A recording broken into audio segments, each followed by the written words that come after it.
What is up, fight fans? Today we are breaking down one of the craziest weeks in MMA. Hate me that much. A fucking edge hitter.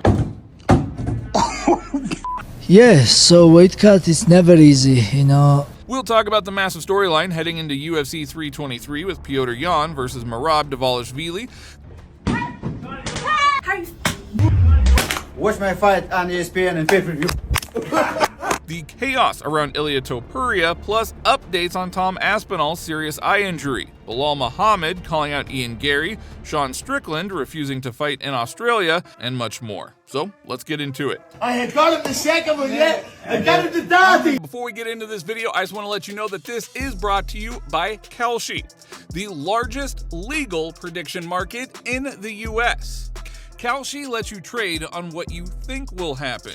That's right, it's just like trading, but using real cash. It's peer-to-peer trading with no VIG, no limits, no house edge. Since Merab is defending the bantamweight title soon, check this out. On Kalshi, there's a market asking who will be the bantamweight champion on December 31st, 2026. Merab Dvalishvili is trading at 59 cents, meaning that the market gives him a 59% chance to hold the belt. So a $100 trade returns about $164 if he does it. I'm leaning toward Merab. His pressure and gas tank make him tough for anyone at bantamweight. So I'm trading yes at 59 cents.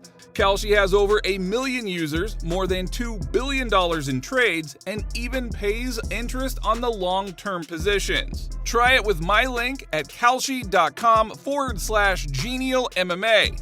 Trade $100 and get $20 free to start. Now, we normally wrap up our videos with a fun Merab clip, but today we're starting with him for a different reason.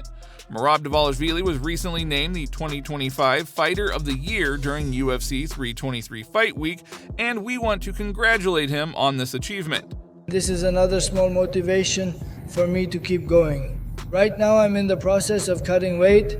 I still have to do this for another 5 days, but it's worth it. It's worth it for them. It's definitely worth it. With only 1 week left until the final UFC pay-per-view of the year, UFC 323 is almost here. This Saturday in New York, fans will get 2 championship fights in one night. In the co-main event, Alexandre Pantoja defends his flyweight title against Joshua Van. Young, hungry, and definitely not coming to play nice. But the real spotlight is on the main event, where Petr Yan finally gets his long-awaited rematch with Merab Dvalishvili for the bantamweight belt. Now, many fans believe this could be the perfect moment for Yan because Merab is going into his 4th title fight this year, and his body might finally be worn down. The big question is simple: can he finally stop the unstoppable? Personally, I have some serious doubts. 2 months ago, when you were telling me the hardest part is the weight cut, how is it cutting weight for the 4th time this year? It's a mental game, you know. Right now, I'm cutting weight, and so I was drinking water like Saturday, Sunday, Monday. Yesterday I stopped. I was stopped peeing, you know, like, and now my weight's high. It's like a mental game. I know I will make it, but and I feel like low energy and stuff. But it's I kind of do my way, but it's always like, you know. It's always hard, you know. I don't think there's anything Petr Yan can do to stop Merab. Merab's just relentless. He just needs to put the foot on the pedal now and start finishing people, and he will genuinely be cementing himself as one of the greatest fighters we've ever seen. If you ask me skill for skill and stylistically, the matchup is going to Merab. I think Merab will get it done. I love Petr Yan's style, but Merab's on a different level at the moment. His cardio, his relentless pressure will be too much for Petr Yan. I think Merab gonna win, yeah. He's a champ, he's beating everybody, so I think he's gonna keep it as a champ. I feel like Merab now is on the Corral, so I'll go Merab. Just outpaced everybody. I see Merab retaining his title, winning most likely a decision, but he is getting better. I mean, he finished Sean, he almost knocked out Corey, but I see him coasting to a decision and just doing what Merab does. That's going to be a great fight. I think right now, Merab's the guy. Until somebody proves him wrong and figures out his style, then it's got to be Merab. I don't think anybody's beating Merab right now to a decision. So you have to catch him with the shot to potentially put him away. If not, no, you're not doing it. Hard one. Petr Yan. He's my old friend, you know, by decision. The only way I see Yan beating him is Merab's getting confident in his hands. You know, he damn near knocked out Corey Sandhagen, but he's punching more. He did it with Umar too, where he was, you know, kind of throwing some more combos. And he did it with Corey. Peter's someone you got to be careful with, like keeping your chin up, because he'll capitalize. He's got such good counters. He's fast. He'll sit in the pocket. He'll trade. But Merab's just, I mean, he's got, I think his fight IQ is smarter than his regular IQ. And he's got a good fight IQ. So I think he's going to go up. I don't think he's going to necessarily sit and try to trade with him, but you never know. But I want to hear from you. Share your predictions down in the comments. Who wins? How do they win? And in what round? Let's see whose prediction ends up being the closest. Hey, good afternoon, guys. Welcome to Win Las Vegas. You guys are already set up. This is your key. Thanks so Enjoy much. with us. How you doing? How are you? Very good. Welcome to the table. Good job, guys. You guys are winners tonight. Thank you. No pictures, please. No video here. Hey, Merab. Yeah, I'm sure. I'm not Merab. Hello? Hello. This is in-room dining. I think it's him again. Yes? How about very healthy food? T-bone steak and fruit. That sounds good. Thank you. Of course. We will be there very shortly. Hello. How did you do that? That's what I do. So tasty, so delicious. Thank you. Please Thank enjoy. you. Him again? Guess he has the machine. How are you fight? How are you fight Peter? Watch my fight on ESPN and pay-per-view. And watch my fight on ESPN and pay-per-view. Joe Rogan fell for a fake photo claiming Ilia Topuria's wife was with a rapper. In reality, it wasn't a rapper at all. It was her own brother. The edited picture was darkened and altered to look like she was with someone else. Yeah. Is it publicly media about there's like a divorce now or something? Oh, too? yeah. Oh. It's public. Yeah. Jesus Christ. Well, she's taking photos with rappers and Ugh. Yeah, putting it on Instagram. No. Yeah, you know how they do it? They try to steal your soul. Jesus. Put a fucking knife right in your spirit. Dude, that's crazy. Yeah, man, there's hell has no fury like a woman scorned. It's a... Well, hopefully that helps him think he made the right call then, I guess. You know? Yes, but does that help? This is the mother of your children, and this lady is a monster. Sean O'Malley reacted to the Ilia Topuria situation on his podcast, and this time he wasn't joking, trolling, or trying to stir things up. Sean actually sounded serious. He said he genuinely feels bad for Ilia, especially with all these divorce rumors spreading online. According to Sean, this kind of personal drama can destroy your focus completely.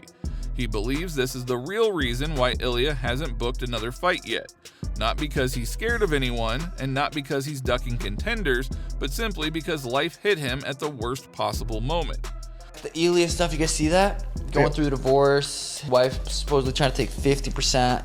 God, dude. I feel so, that sucks. And it's all public, which makes it even just worse. I've seen a lot of I've been through some shit.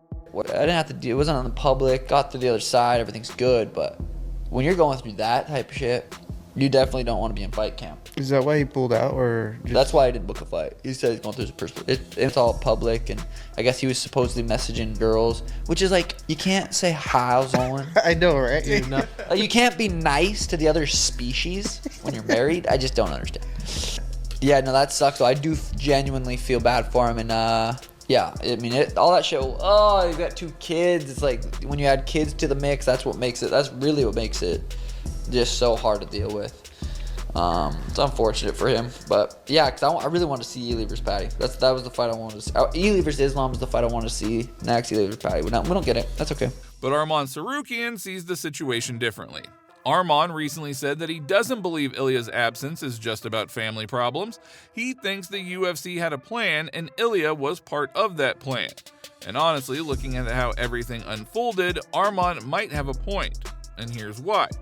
Yes, Arman has gotten more popular, especially after his recent wins, but he still isn't on the same level as Justin Gaethje or Paddy Pimblett when it comes to drawing power.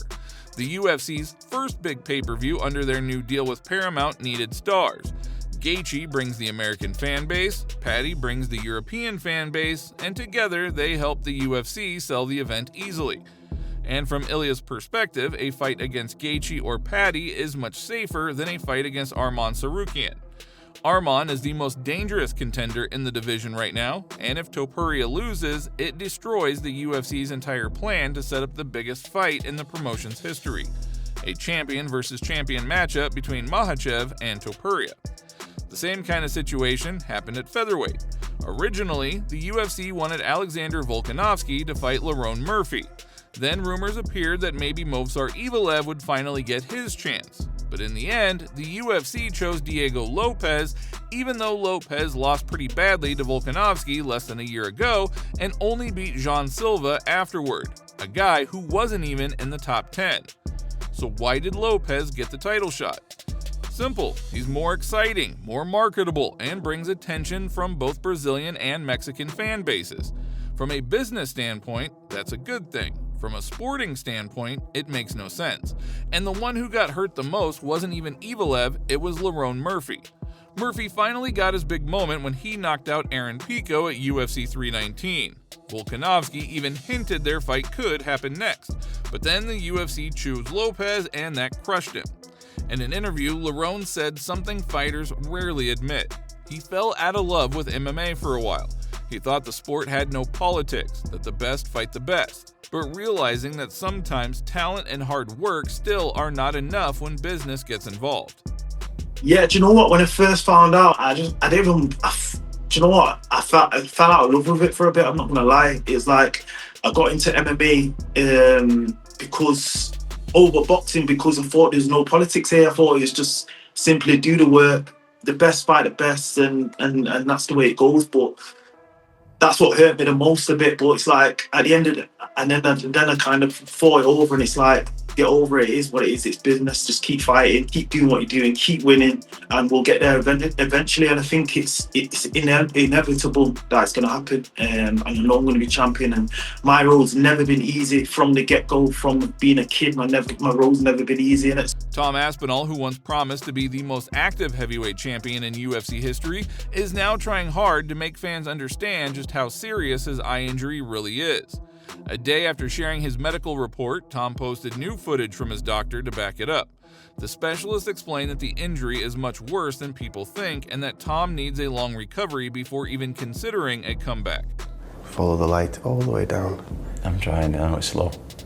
Yeah, that's definitely. It's still 1, but if you moved it a centimetre that way, now it's 2. Yeah, so it's extreme gaze tonight. Yeah, it's very obvious. So when he's looking up and in, the left eye is going up and in extremely well. Yeah. The right eye is kind of stopping. You see how the right eye is just not as high up as the left, and it's not as turning to the left as the left eye is. And that's a restriction. So the eye wants to go and he wants to track it, but the more I do this, the more he's going to start aching in that upper inner aspect. And what he's going to do is, if he's in a fight situation, he's not going to be dealing with it. He doesn't want the ache in the eye, and he also doesn't want to have double. So what he's going to do is tilt his head. So how long till I can train properly, spar? It's a long road ahead, but the prognosis is guarded at the moment. I would recommend that you wouldn't fight until your double vision's resolved for 2 reasons. One, it could potentially make things worse and set you back even further, or that you're training because you're still having double vision looking into the periphery, you wouldn't be at your peak. So that's the main reason. Aspinall also fired back at critics who questioned his eye injury. In a recent interview with Ariel Helwani, Tom said, "It's been a bit of a whirlwind, to be honest with you, because I know there's a lot of haters out there. Of course, this is professional sport at the highest level. We have haters. You just cannot please these guys. These guys are fucking losers, man. These guys are just crazy haters who have got nothing good going on in their life, obviously. I still got a lot of fans. I wanted to keep my fans updated with what's going on, and I appreciate everybody that's stuck by me.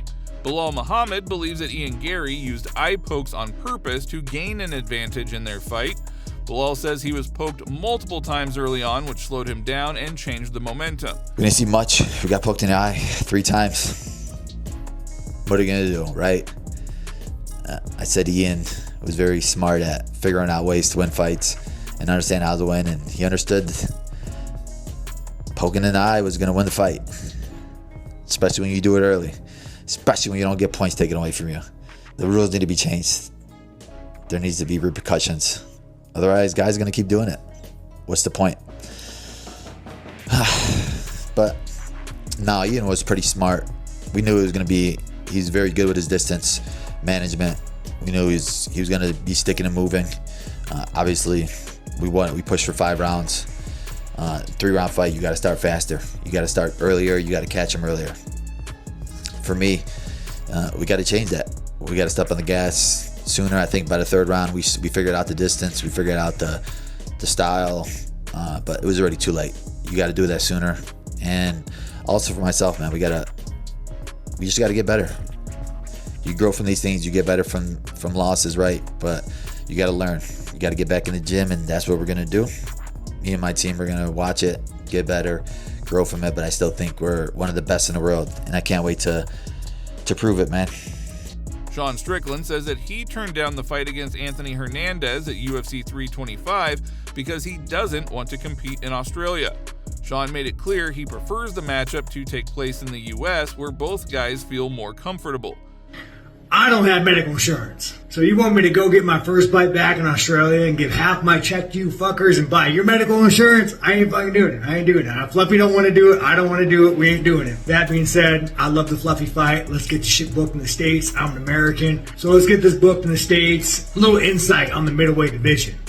The middleweight division's on fucking ice, dude. You got Chimaev, the little whore. Like, he has Ramadan, then he has a surgery, and then he's gonna fight Nasruddin in a year and just dry hump Nasruddin, and then he's got to go back home and kiss the dictator, and, you know, maybe his ovaries are hurting. So, like, the middleweight division doesn't exist. I'd be better off trying to fight for a 205 belt than I would the middleweight belt. It don't exist anymore, man. This is what we got when we got that little whore in. So after he goes and fights and kisses the ring and says, "Oh, Daddy Cordero, can I fight again? Do you want me to go do jiu-jitsu with the kid?" They'll get set up. So.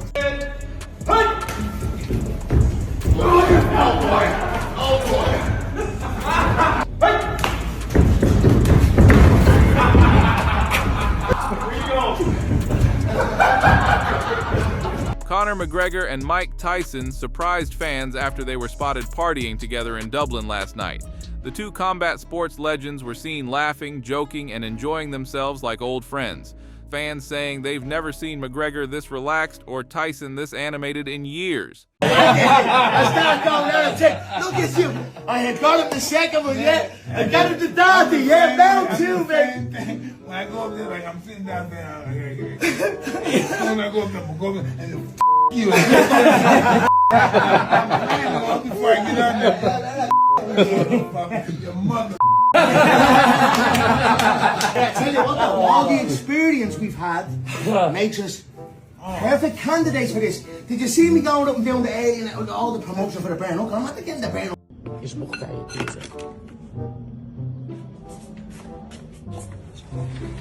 is that? Watch out! Hey, bro, get away from me. Hey, get away from me! Go on, I'm gonna punch you. Back up. Dude, get that shit away from me. Get away from me. I have another one here. You guys stop fucking around. Stop. Get shit away from me. What is it? Back out of here. Get it out of the house. Get it out of the house. What's up, everybody? I just woke up. I found out I got top 10 anti-Semites of the year. This is 2 years back to back, man. This is awesome. And what's crazy about winning this year is I didn't even train. Like, I didn't even try. Like, seriously. Y'all probably thought, you know, well, what does this champion got to do to keep making this list? And, dude, I don't do anything. I just exist as normal. I read my Bible and quote scripture. And then they keep calling me anti-Semite. But I'm wondering, like, what are they going to do? Like, when are they going to come me? Because, like, I'm still breathing. I figured they's going to kill me. But whatever, you know, I just keep winning the whole damn competition. It's not even fair. Hell, I'm pretty sure I got first place out of that top 10. But yeah, like I said, if you want to be a champion, man, you just gotta read your Bible. You can be Anti-Semite of the Year. I was just really hoping that these people would come and do something about it. But no, they ain't come to me yet. You know, Jesus, he got to die. And did it with honor. I don't know why they're letting me live. But I tell you what, damn, feels good to be first place. We are almost at 100,000 subscribers, so if you've already subscribed, thank you. And if you haven't subscribed yet, please help us get there by hitting that like and subscribe button.